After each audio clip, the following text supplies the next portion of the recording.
اس کے بعد سے اللہ نے ان کو یہ اعجاز کا علم، بلاغت کا علم، رموز کا علم بہت عطا کیا ہے، اس سے پہلے اس کی نظیر نہیں ملتی۔ تو اس لیے آپ کو علامہ طیبی کی کتابوں میں بلاغت زیادہ ہے۔ تو میں نے عرض کیا تفسیر کشاف اور اس کا یہ حاشیہ۔ نمبر 2، ارشاد العقل السلیم، ارشاد العقل السلیم المعروف تفسیر ابو السعود، اس میں اعجاز قرآنی اور فصاحت اور بلاغت کے رموز ہیں۔ نمبر 3، اعراب القرآن و بیانہ، اس میں بھی عنوان ہوتا ہے بلاغت کا۔ نمبر 4، التفسیر المنیر وہبۃ الزہیلی، اس میں بھی بلاغت کے عنوان کے تحت نکات ہیں۔ نمبر 5، صفوۃ التفاسیر علامہ محمد علی صابونی، اور سب سے زیادہ نمبر 6، حدائق الروح والریحان شیخ محمد امین بن عبداللہ حرری، اس میں ہر 2 سے 3 آیات میں جتنی مباحث ہیں ذکر کر کے آخر میں البلاغت کا عنوان لگا کر ترتیب سے وہ نکات ذکر کرتے ہیں۔ تو یہ بہرحال کتنی ہو گئی؟ نہیں، یہ تفسیریں 5 یہ 6 تفسیریں ہو گئی، یہ 6 میں نے عرض کر دی، جس میں آپ کو ملیں گے بلاغت کے نکات۔ اور اگر اللہ رب العزت کی توفیق شامل حال رہی اور یہ بلاغت والا کام پورا ہو گیا تو انشاءاللہ امید ہے اس میں جتنا بھی بلاغت کے نکات ہیں سب یکجا ہو جائیں گے۔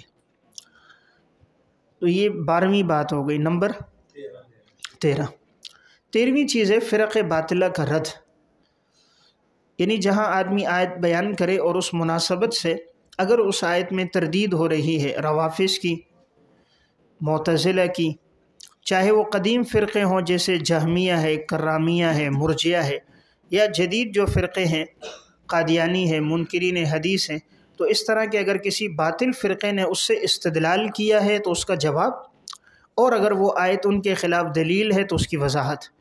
تو گویا فرق باطلہ کے استدلالات کے جوابات اور ان کے خلاف اگر وہ آیت سے استدلال ہے تو طرز استدلال۔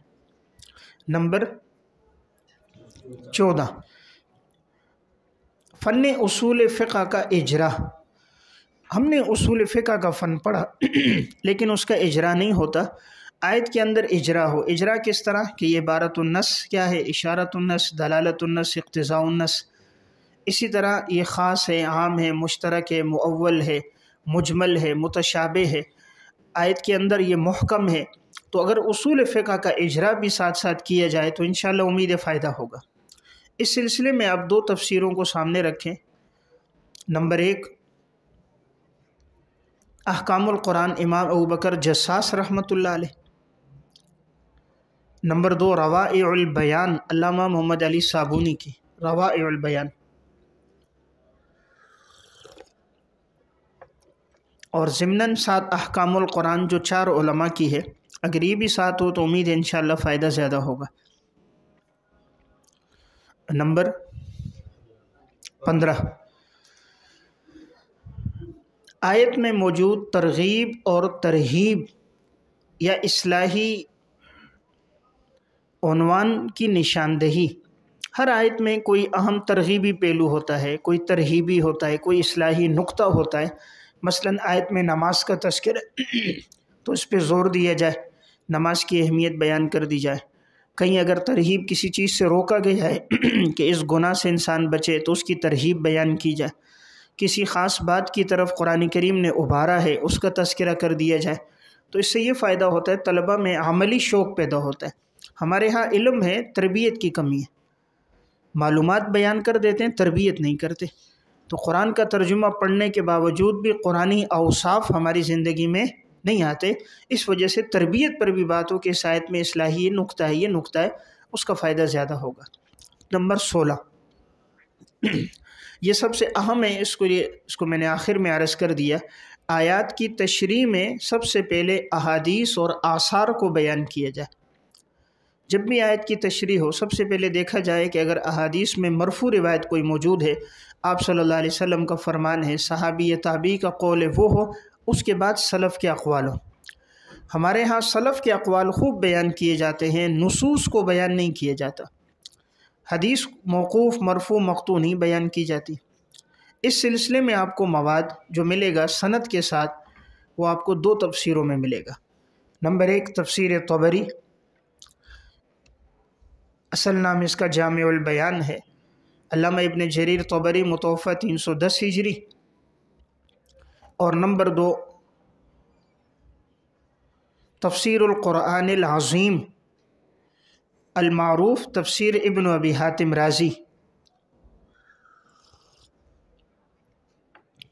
10 جلدوں میں ہے، عبد الرحمن بن ابی حاتم رازی متوفہ 327۔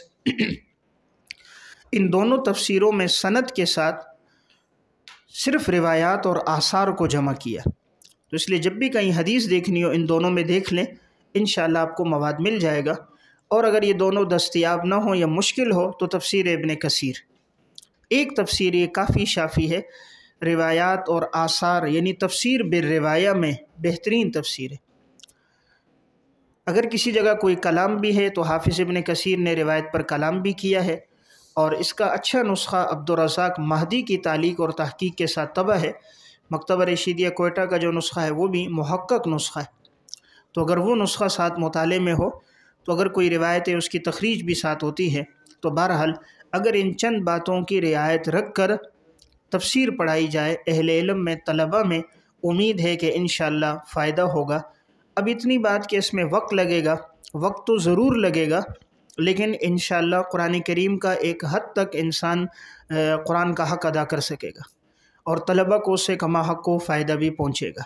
اب یہ ساری باتیں تو بیان نہیں کی جائیں گی، طلبہ کے سامنے اتنی بات رکھی جائے گی جتنی بات ان کے لیے ضرورت ہے۔ وقت کی نزاکت کو سامنے رکھ کر اگر ہو تو اللہ تعالیٰ وقت میں برکت ڈال دیتا ہے۔ اگر کوئی غیر ضروری باتیں نہ ہوں اور پورے وقت پر انسان کلاس میں آئے، پورے وقت پر کلاس سے باہر جائے اور اتنی بات کرے جو آیت کے مفہوم اور معنی کے سمجھنے میں ہو، تو انشاءاللہ امید ہے وقت میں برکت ہوتی ہے اور بآسانی تفسیر مکمل ہو جاتی ہے۔ تو انشاءاللہ اگر ان چیزوں کی رعایت ہو، طلبہ کا علمی ذوق بھی بیدار ہوگا، طلبہ کو فائدہ بھی ہوگا، لیکن یہ تب ہوگا جب تفسیر پڑھانے والے استاذ میں استعداد، صلاحیت، وسعت مطالعہ۔ ہمارے ہاں عموماً تفسیر اس کو دی جاتی ہے جو استاد بیچارہ بالکل ذرا مدرسے کی سطح پر کمزور ہو، یا جو کوئی اور فنون پڑھانے کا نہ ہو تو تفسیر اس کو دے دیتے ہیں۔ ایسا نہیں ہونا چاہیے۔ تفسیر اس استاد کے پاس ہو جو نہایت ذی استعداد اور باصلاحیت ہو، باذوق ہو، حدیث رجال روایت پر دسترس ہو، فنون پر اس کی مہارت ہو، اور خود اس میں جذبہ بھی موجود ہو، جوانی بھی ہو، وسعت مطالعہ بھی ہو۔ اگر یہ ساری چیزیں مل جائیں تو طلبہ میں تفسیر کا ذوق خوب بیدار ہوگا۔ تو کچھ سبق بھی اگر اس طرح اہل علم سے پڑھ لیے جائے تو ان میں تفسیر